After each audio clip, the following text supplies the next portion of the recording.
इस लेक्चर में हम वर्ल्ड इकोनॉमिक आउटलुक और आईएमएफ के बारे में पढ़ेंगे। आईएमएफ है इंटरनेशनल मॉनेटरी फंड, एक ऑर्गेनाइजेशन है जी पूरे वर्ल्ड वाइड जो काम करती है।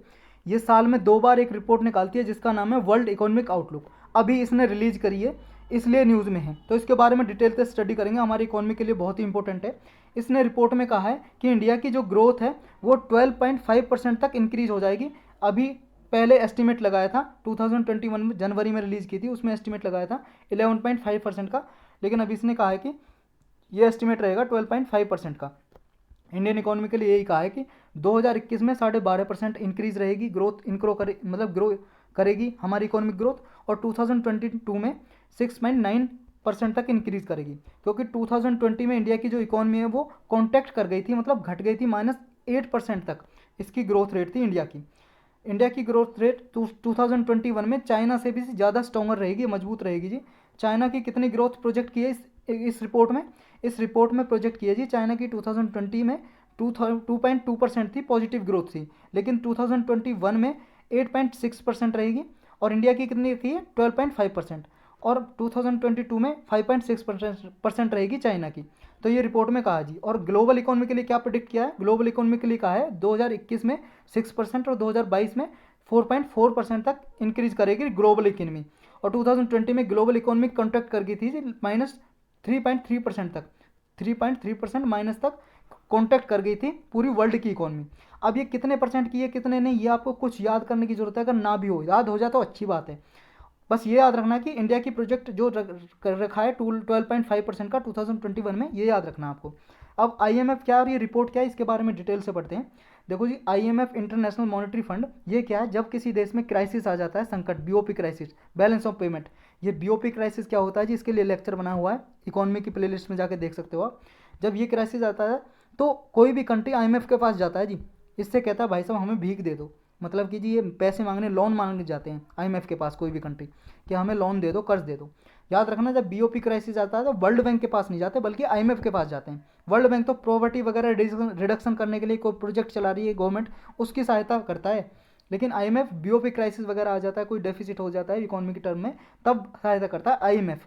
तो ये आईएमएफ और वर्ल्ड बैंक एक साथ बनाए गए थे सेकेंड वर्ल्ड वार के बाद, जब दूसरा विश्व युद्ध हुआ था जी, उसके बाद ये बनाए गए थे। 1944 में प्रपोजल रखा गया, 1944 में, और 1945 में बनके तैयार हो गए जी। यहाँ पे यूएसए में एक जगह है जी ब्रेटन वुड नाम से, तो इनको वहीं पे बनाया गया जी, एक जगह है वहाँ पे इनका डिसीजन लिया गया, इनका कन्फ्रेंस हुई, ब्रेटन वुड कन्फ्रेंस, उसमें ही बनाया गया। और इनको ब्रेटन वुड ट्विंस भी बोलते हैं। ट्विंस का मतलब होता है जुड़वा। किस किस को जुड़वा बोलते हैं? आईएमएफ और वर्ल्ड बैंक को, दोनों एक साथ बनाए गए थे। लगभग जब इनकी 189 कंट्रीज़ की डिमांड को फुलफिल करने के लिए, जो world war second world war हुआ था, जो नुकसान हुआ था जी, डैमेज, उसको फुलफिल करने के लिए ये ऑर्गेनाइजेशन बनाई गई थी। इंडिया क्या इसके इंडिया मेंबर है? और उसका जवाब है यस, इंडिया भी मेंबर है जी। इंडिया ने ज्वाइन किया था इसको 27 दिसंबर 1945 को। अब इसके क्या फंक्शन है, कैसे काम करता है, सारा डिटेल में देखते हैं जी इसको। देखो जी, ये आईएमएफ, ये डायग्राम देखो आप। आईएमएफ ये 1944 में प्रपोजल रखा, यूएस के एक स्टेट है जी, यूएस में, जैसे हमारे स्टेट है ना, वहाँ पे भी एक स्टेट है न्यू हैम्पशायर, तो उसमें एक जगह है ब्रेटन वुड, यहाँ पे कन्फ्रेंस हुई जी इसके नाम से। तो इनको ब्रेटन वुड ट्विंस भी बोलते हैं। आईएमएफ और डब्ल्यू को, वर्ल्ड बैंक को बनाने के लिए कन्फ्रेंस हुई। आईएमएफ का स्ट्रक्चर क्या जी, देखते हैं। देखो जी, इसमें होता है एक board of director. Board of director में कौन कौन होते हैं जी? इसमें सारे मेंबर नेशन होते हैं, जितने भी इसके मेंबर होते हैं ना, बोर्ड ऑफ डायरेक्टर में हर एक मेंबर होता है, इसमें रिप्रेजेंट करता है बोर्ड ऑफ डायरेक्टर को। इसमें या तो फाइनेंस मिनिस्टर होते हैं जी, या सेंट्रल बैंक का गवर्नर, जैसे हमारे आरबीआई के गवर्नर है जी, वो इसके बोर्ड ऑफ डायरेक्टर के मेंबर होंगे, आईएमएफ के बोर्ड ऑफ डायरेक्टर के, या फाइनेंस मिनिस्टर जो हमारे होते हैं। इसकी एनुअल मीटिंग होती है जी। एक होती है जी इसका एग्जीक्यूटिव बोर्ड, ये डेली वर्क के लिए काम करता है जी, एग्जीक्यूटिव बोर्ड। इसमें 24 मेंबर होते हैं जी, 24 मेंबर। इसमें 5 सीट रिजर्व होती हैं जी, जिनका हाईएस्ट कोटा होल्डर होता है।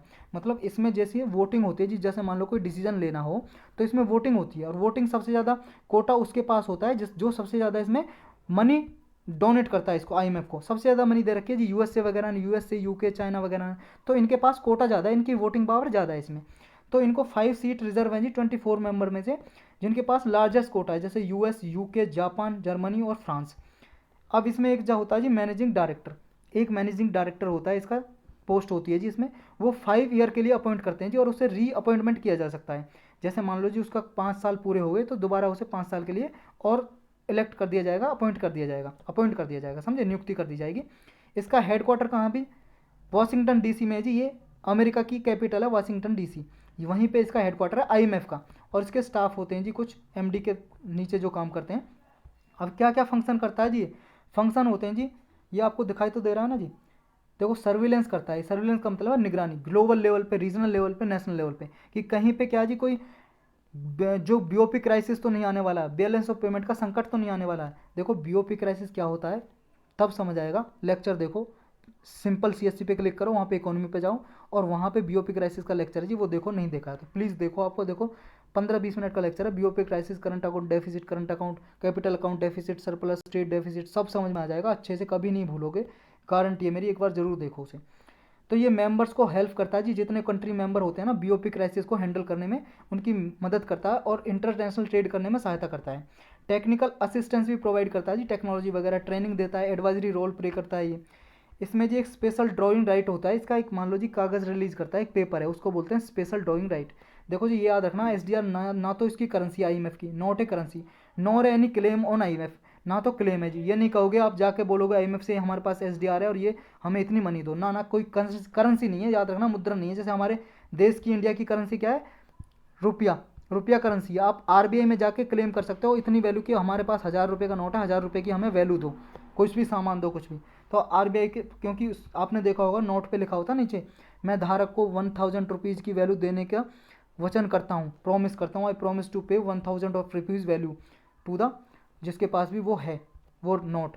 तो ऐसा कोई ये करेंसी नहीं है एसडीआर, ये याद रखना है इसे। लेकिन पेपर गोल्ड बोलते हैं, पेपर गोल्ड। ये 1970 तक, 1970 तक इसकी वैल्यू जो डिफाइन होती थी एक एसडीआर की, वो $1 के बराबर होती थी, यूएस डॉलर के, और एक यूएस डॉलर होता था बराबर 0.88 ग्राम ऑफ गोल्ड, गोल्ड के बराबर होता था 0.88 ग्राम गोल्ड के। लेकिन प्रेजेंट सिस्टम क्या है, एसडीआर का वैल्यू कितनी डिफाइन होती है, एक एसडीआर की वैल्यू डिफाइंड होती है जी 5 करेंसी की बास्केट के जरिए, मतलब 5 ऐसी कंट्री हैं, उनकी करेंसी हैं, मुद्राएं हैं, उनके बेस पे डिफाइन होती है। वो कौन कौन सी हैं जी, वो जी देखो, यूएस डॉलर, एक यूरो, यूएस में डॉलर है जी करेंसी, जैसे हमारे इंडिया की रुपया ना, रुपया करेंसी, ऐसे उसकी डॉलर है। यूरो जी यूरोपियन यूनियन है जी, कुछ 27 कंट्रियों ने मिलकर ग्रुप है जी, इसके कंट्री मिलकर ग्रुप बनाया हुआ, उसकी करेंसी है जी मुद्रा यूरो। पाउंड है जी ब्रिटेन की, येन है जापान की, और चाइनीज करेंसी है जी रेनमिनबी, रेनमिनबी बोल सकते हो आप, रेनमिनबी, या युआन बोल सकते हो, युआन, दोनों उसके नाम है जी। तो इन पे डिफाइन होती है जी, इन पे से एसडीआर को कैलकुलेट किया जाता है। अब एसडीआर देखो जी, मान लो जिसके पास एसडीआर है वो क्या क्या काम कर सकता है, क्या क्या फंक्शन है, ये देखते हैं। आई एम टोटल रिजर्व जो होता है जी एसडीआर का, ये साइज ऑफ इकोनॉमी पे डिपेंड करता है जी, कोटा, जो मान लो एसडीआर कंट्रीब्यूशन कितना है, मान लो किसी को एसडीआर देना है किसी को, तो कितना उसने कंट्रीब्यूशन किया हुआ है, कितना मेंबर बनने के लिए आईएमएफ में उसने मनी दी है, तो इस पर डिपेंड करता है जी।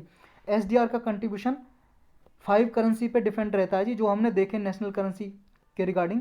अब जो एसडीआर का कंट्रीब्यूशन है वो वोटिंग पावर डिफाइन करता है, समझे, जितना एसडीआर जिसके पास है उतनी वोटिंग पावर है। और वोटिंग पावर जब होती है जो जिसमें इसमें जो मनी क्या जी जमा करता है आईएमएफ में। एसडीआर डिपॉजिट पे जो इंटरेस्ट मिलता है जी, मान लो इंडिया को एसडीआर दिया गया एक एसडीआर, उसे जी मिलेगा एनुअली 0.05% का इंटरेस्ट दिया जाएगा, ब्याज दिया जाएगा उस पर। और वो एसडीआर पे अगर मान लो आप एसडीआर दिया और आपने लोन लिया जी, एसडीआर का लोन लिया, तो लोन जब लोगे ना तो आईएमएफ चार्ज करता है इंटरेस्ट, आपसे लेगा। जैसे इंडिया ने एसडीआर लोन लिया एसडीआर में आईएमएफ से, तो ये 1.05% का इंटरेस्ट रेट लगाएगा जब, समझे। देखो अगर मान लो आपके पास एसडीआर है तो आपको इंटरेस्ट मिलेगा, आईएमएफ देगा आपको, आईएमएफ इंटरेस्ट देगा, ब्याज देगा इस पे। जैसे आप मान लो बैंक में पैसे जमा कर देते हो, बैंक कुछ पैसा देता है ना आपको, इंटरेस्ट देता है आपको, इंटरेस्ट ब्याज दर देता है, आपके अकाउंट में बढ़ते रहते हैं पैसे, मनी बढ़ती रहती है।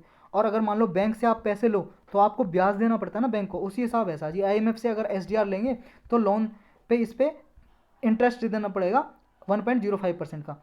तो ये एसडीआर क्या है जी, एसडीआर को कन्वर्ट कर सकते हैं किसी मेंबर करेंसी में। मान लो इंडिया के पास एसडीआर है, ये एसडीआर है जी, ये कागज़ पे लिखा हुआ है पेपर पे एसडीआर, ये जाके मान लो आपको कितने वैल्यू के बराबर है, 5 करेंसी पे बेस्ड होती है जिसकी वैल्यू, उस पर डिफाइन करते हैं कितने डॉलर के बराबर होगा, कितने युआन के बराबर होगा, उस पर बेस्ड होता है। आप मान लो एसडीआर को लेके जाओ आपको यूएसए के पास कि मेरे पास एसडीआर है, आप मुझे इसके बदले डॉलर दे दो, तो वो एक्सचेंज कर सकते हैं मेंबर कंट्री जो होते हैं उनकी करेंसी से, समझे। लेकिन एसडीआर कोई आईएमएफ पे क्लेम नहीं है, आप आईएमएफ को जाके बोलो लो जी आप अपना एसडीआर ले लो और मुझे डॉलर दो, ऐसा कुछ नहीं है। और एक होती है जी इसका रिवर्स चांस है, रिवर्स टर्न से क्या, रिजर्व टर्न से होता है जी, रिजर्व टर्न से या रिजर्व पोजीशन टर्न से। ये क्या होता है जी, ये होता है जैसे मान लो जी आपने मेंबरशिप के लिए जितना आईएमएफ में कंट्रीब्यूशन दिया तो रिजर्व ट्रांस से रिलीज करता है, आपके पास रिजर्व ट्रांस से है। तो ये क्या है, ये जो आपने मनी आईएमएफ में डिपॉजिट की है, ये इसके लिए कोई फ़ी नहीं देनी पड़ती है आपको। अगर मान लो ले एक्सेस करनी है आपको आईएमएफ से लेनी है, रिजर्व ट्रांस से है आपके पास, दे दोगे आईएमएफ को कि मुझे पैसा चाहिए जी, तो जितना आपने मेंबर बनने के लिए पैसा वैसा दिया हो आपके लिए एक्सेसिबल होता है वो, बिना किसी फीस के, बिना किसी कंडीशन के, तो उसे बोलते हैं रिजर्व ट्रांस से। अब आईएमएफ कोटा क्या किस पे डिफाइन होता है जी, कि आपको इतने वोटिंग पावर, आपके पास इतनी वोटिंग होगी। ये इसके डिफाइन करने के 4 क्राइटेरिया जी। एक तो देखा जाता है जी कंट्री का इकोनॉमिक साइज कितना है, इकोनॉमिक वेरिएबिलिटी, इसके 15% इसको वैल्यू दी जाती है, मतलब इकोनॉमी कितनी है, जीडीपी कितनी है, समझे। सेकंड आता है जीडीपी कितनी है, कि जीडीपी को क्राइटेरिया दिया हुआ है 50%, और इसमें भी 2 वैल्यू पे डिफाइन होती है जीडीपी। मतलब ये देखा जाता है किसी कंट्री के साइज कितना है इकोनॉमी का, उसके पे वोटिंग पावर दी जाएगी, कितनी उसकी पावर है, वोटिंग पावर आईएमएफ में डिसीजन लेने के लिए वोटिंग पावर जो होती है।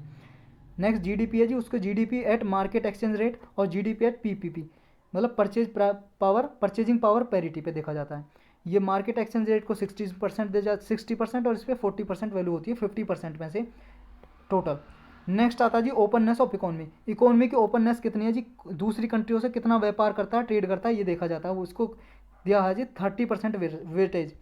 और नेक्स्ट दिया है जी इंटरनेशनल रिजर्व, फॉरेन करेंसी किसी कंट्री के पास कितनी है, इसको 5% तक वेटेज दिया गया है। इनके बेस्ड पे आईएमएफ में कोटा डिफाइन होता है। ये चारों के चारों पॉइंट याद करने हैं जी, हाँ बिल्कुल यस याद करने हैं, और आपको स्क्रीनशॉट ले लेना इसको, स्टार्टिंग में जब शुरू हुआ था, इसको मिटा देता हूँ मैं, स्क्रीनशॉट लेना तो आपको स्क्रीनशॉट ले लेना और इसको रटना है बिल्कुल, ये लगा लो 4 जो पॉइंट है, समझे, ये ले सकते हो आप स्क्रीनशॉट। अब देखते हैं जी इसमें क्या लिखा है, जो और भी फंक्शन है इसके। आईएमएफ का प्राइमरी फंक्शन ये होता है जी इंटरनेशनल मॉनेटरी सिस्टम में स्टेबिलिटी हो, कि ज़्यादा कहीं पे क्राइसिस ना आए, संकट ना आए, बीओपी क्राइसिस ना आए। तो एक तरह से सिस्टम ऑफ एक्सचेंज रेट होता है जी इंटरनेशनल पेमेंट का, that enables countries to transact with each other. इसका मैंडेट यही होता है जी, इसने 2012 में अपडेट किया था अपना मैंडेट, और इंक्लूड किया था ऑल मैक्रो इकोनॉमिक और फाइनेंशियल सेक्टर इश्यूज़ को, जो ग्लोबल स्टेबिलिटी के लिए काम में आते हैं। मतलब एक तरह से ग्लोबल स्टेबिलिटी के लिए काम करती है जी आईएमएफ। अब ये बहुत सारी रिपोर्ट निकालती है, जिनमें से मेजर रिपोर्ट हैं जी global financial stability report, world economic outlook. ये वर्ल्ड इकोनॉमिक आउटलुक अभी न्यूज़ में थी, इसके लिए सारा लेक्चर हमने पढ़ा, ये इसके बारे में थोड़ा डिटेल से पढ़ते हैं। ये आईएमएफ पब्लिश करता है जी इसे साल में 2 बार, मंथ में, अप्रैल और अक्टूबर में। ये साल में 2 बार करता है जी, ये याद रखना, ट्वाइस ए ईयर, साल में 2 बार। ये एनालाइज करता है जी, प्रिडिक्ट करता है, प्रिडिक्ट का मतलब है जी भविष्यवाणी करना, अनुमान लगाना, ग्लोबल इकोनॉमिक डेवलपमेंट कितना रहेगा आगे आने वाले समय में, ये प्रिडिक्ट करता है। ये जा रहा है in response to growing demand for more frequent forecast update, W update is published in January up July. अभी क्या जी, जो कोरोना वायरस की वजह से क्या है, फ्रिक्वेंट अपडेट दिया, फोरकास्ट किया, तो इस साल जनवरी और जुलाई में ये अपडेट करेगा जी वर्ल्ड इकोनॉमिक आउटलुक अपनी रिपोर्ट को, इंस्टेड ऑफ जो एनुअली रिलीज करता है वैसे अप्रैल और अक्टूबर में। तो कब कब रिलीज करता है, अप्रैल या अक्टूबर, जनवरी, जुलाई, ये याद करने की कोई ज़रूरत नहीं है, बस इतना याद रखना है साल में 2 बार करता है, साल में ट्वाइस ए ईयर। तो इस लेक्चर में इतना ही था।